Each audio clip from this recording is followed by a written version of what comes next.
ಯತ್ನಾಳ್ ಆ ಒಂದು ಬಾಂಬ್ಗೆ BJP shake. ದಿಲ್ಲಿಯಲ್ಲಿ ಈಶ್ವರಪ್ಪ ಬಿಗ್ ಮೆಸೇಜ್. ಎಲೆಕ್ಷನ್ ನಂತರ ಬಿಜೆಪಿಗೆ ಮೇಜರ್ ಸರ್ಜರಿ.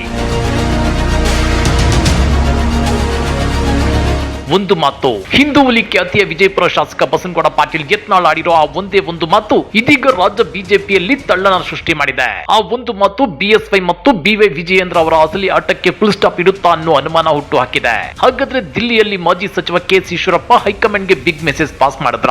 ಲೋಕಸಭಾ ಚುನಾವಣೆಯ ನಂತರ ರಾಜ್ಯ ಬಿಜೆಪಿಗೆ ಮೇಜರ್ ಸರ್ಜರಿ ನಡೆದು ಹೋಗುತ್ತಾ? ಅದನ್ನ ಡೀಟೇಲ್ ಆಗಿ ತೋರಿಸ್ತೀವಿ. ಆದ್ರೆ ಅದಕ್ಕಿಂತ ಮೊದಲು ನಮ್ಮ ಚಾನಲ್ ಅನ್ನು ಸಬ್ಸ್ಕ್ರೈಬ್ ಮಾಡ್ಕೊಳ್ಳಿ. ಹಾಗೇನೆ ಪಕ್ಕದಲ್ಲಿರೋ ಬೆಲ್ ಬಟನ್ ಅನ್ನು ಪ್ರೆಸ್ ಮಾಡಿ.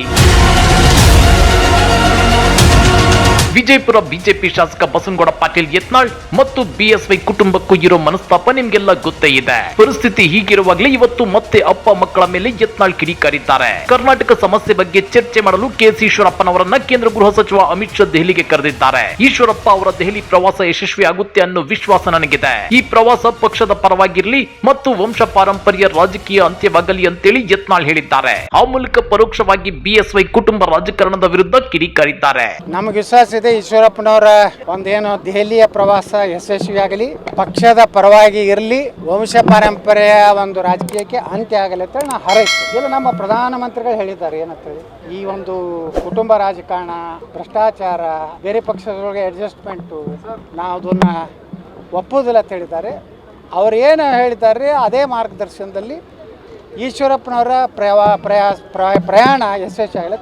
ಉಡುಪಿಯಲ್ಲಿ ಇವತ್ತು ಮಾಧ್ಯಮದವರೊಂದಿಗೆ ಮಾತನಾಡಿರುವ ಬಸನಗೌಡ ಪಾಟೀಲ್ ಯತ್ನಾಳ್ ಕುಟುಂಬ ರಾಜಕಾರಣ, ಭ್ರಷ್ಟಾಚಾರ ಮತ್ತು ಅಡ್ಜಸ್ಟ್ಮೆಂಟ್ ರಾಜಕೀಯವನ್ನ ಒಪ್ಪಲ್ಲ ಅಂತ ಮೋದಿ ಹೇಳಿದ್ದಾರೆ. ರಾಜ್ಯಾಧ್ಯಕ್ಷ ಸ್ಥಾನದಿಂದ ಯಾರನ್ನ ಇಳಿಸಬೇಕು, ಏರಿಸಬೇಕು ಮತ್ತು ಮೂಲೆಗೊತ್ತಬೇಕು ಅಂತ ಹೈಕಮಾಂಡ್ ತೀರ್ಮಾನ ಮಾಡುತ್ತೆ. ಬಿಜೆಪಿ ಸಾಮಾನ್ಯ ಕಾರ್ಯಕರ್ತರು ಬಯಸುವ ನಿರೀಕ್ಷೆ ಈಡೇರಿಕೆ ಆಗುತ್ತೆ ಅನ್ನೋ ವಿಶ್ವಾಸ ಇದೆ ಅಂತೇಳಿ ಯತ್ನಾಳ್ ಹೇಳಿದ್ದಾರೆ. ಅದು ಅಂತಿಮವಾಗಿ ಪಕ್ಷದ ಹೈಕಮಾಂಡ್ ನಿರ್ಣಯ ತಗೋತೈತೆ. ಯಾರನ್ನ ಇಳಿಸಬೇಕು, ಯಾರನ್ನ ಏರಿಸಬೇಕು, ಯಾರನ್ನ ಮೂಲಿಗೆ ಒತ್ತಬೇಕು, ಅವ್ರು ತಗೋತಾರೆ. ನನಗೆ ವಿಶ್ವಾಸ ಇದೆ ಈ ಒಂದು ವ್ಯವಸ್ಥೆ ಬದಲಾವಣೆ ಏನು ನಾವು ಎಲ್ಲರೂ ಬಯಸ್ತಾ ಇದ್ದೀವಿ, ಬಿಜೆಪಿಯ ಸಾಮಾನ್ಯ ಕಾರ್ಯಕರ್ತರು ಆ ಒಂದು ಬಯಕೆಯನ್ನು ಪ್ರಧಾನಮಂತ್ರಿಗಳು ಶೀಘ್ರದಲ್ಲೇ ಅಂತ ವ್ಯವಸ್ಥೆಯನ್ನು ಅಂತ್ಯಗೊಳಿಸ್ತಾರೆ ಅನ್ನೋ ವಿಶ್ವಾಸ ನನಗಿದೆ. ಇನ್ನ ಇದೇ ವೇಳೆ ಸಿಎಂ ಸಿದ್ದರಾಮಯ್ಯ ವಿರುದ್ಧವೂ ಯತ್ನಾಳ್ ಕಿಡಿಕಾರಿದ್ದಾರೆ. ಹಿಂದೂ ಸಮಾಜದ ಜಾತಿಗಳ ಬಗ್ಗೆ ಮಾತನಾಡುವ ಯಾವುದೇ ನೈತಿಕತೆಯನ್ನ ಸಿದ್ದರಾಮಯ್ಯ ಉಳಿಸಿಕೊಂಡಿಲ್ಲ. ಸಿದ್ದರಾಮಯ್ಯ ಹಿಂದುತ್ವ ಮತ್ತು ಹಿಂದೂ ವಿಚಾರಧಾರೆಗೆ ವಿರೋಧ ಇದ್ದವರು. ಲೋಕಸಭಾ ಚುನಾವಣೆಯ ನಂತರ ಸಿದ್ದರಾಮಯ್ಯನವರ ಪತನ ಖಚಿತ. ಸಿಎಂ ಹತಾಶರಾಗಿ ಚಾಮರಾಜನಗರ, ಮೈಸೂರಲ್ಲಿ ಮಾತನಾಡುತ್ತಿದ್ದಾರೆ. 2 ಲೋಕಸಭಾ ಕ್ಷೇತ್ರ ಸೋತ್ರೆ ಸಿದ್ದರಾಮಯ್ಯನವರನ್ನ ಅಧಿಕಾರದಿಂದ ಇಳಿಸುತ್ತಾರೆ ಅನ್ನೋ ಭಯವಿದೆ. ಅನುಕಂಪದ ಆಧಾರದಲ್ಲಿ ಮತ ತೆಗೆದುಕೊಳ್ಳುವ ಪ್ರಯತ್ನ ಸಿದ್ದರಾಮಯ್ಯ ಮಾಡುತ್ತಿದ್ದಾರೆ ಅಂತೇಳಿ ಯತ್ನಾಳ್ ಟೀಕಿಸಿದ್ದಾರೆ. ಸಿದ್ದರಾಮಯ್ಯನವರು ಯಾವುದೇ ನೈತಿಕತೆಯನ್ನು ಉಳಿಸಿಕೊಂಡಿಲ್ಲ. ಹಿಂದೂ ಸಮಾಜದ ಜಾತಿಗಳ ಬಗ್ಗೆ ಮಾತಾಡಿ ಅವರು ಎಂದು ಹಿಂದುತ್ವ, ಹಿಂದೂ ವಿಚಾರಧಾರೆಗೆ ವಿರೋಧ ಇದ್ದವರು.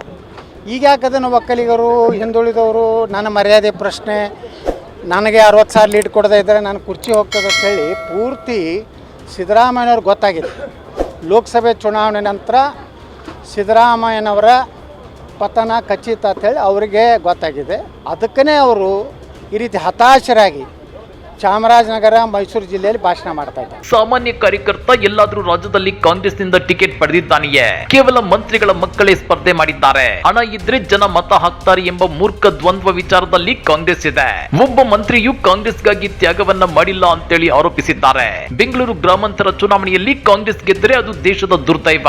ಡಾಕ್ಟರ್ ಮಂಜುನಾಥ್ ಶ್ರೇಷ್ಠ ಮತ್ತು ಮನುಷ್ಯತ್ವ ಇರುವ ವೈದ್ಯ. ಅವರು ಸೋತರೆ ಅದು ಕರ್ನಾಟಕದ ದುರಂತ.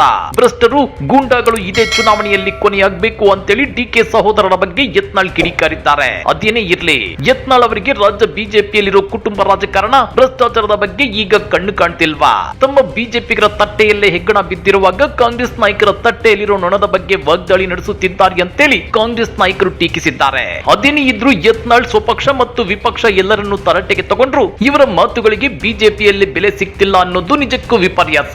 ಈ ಬಗ್ಗೆ ನೀವೇನಂತೀರಾ? ಕಮೆಂಟ್ ಮಾಡಿ, ವಿಡಿಯೋ ಲೈಕ್ ಮಾಡಿ, ಶೇರ್ ಮಾಡಿ.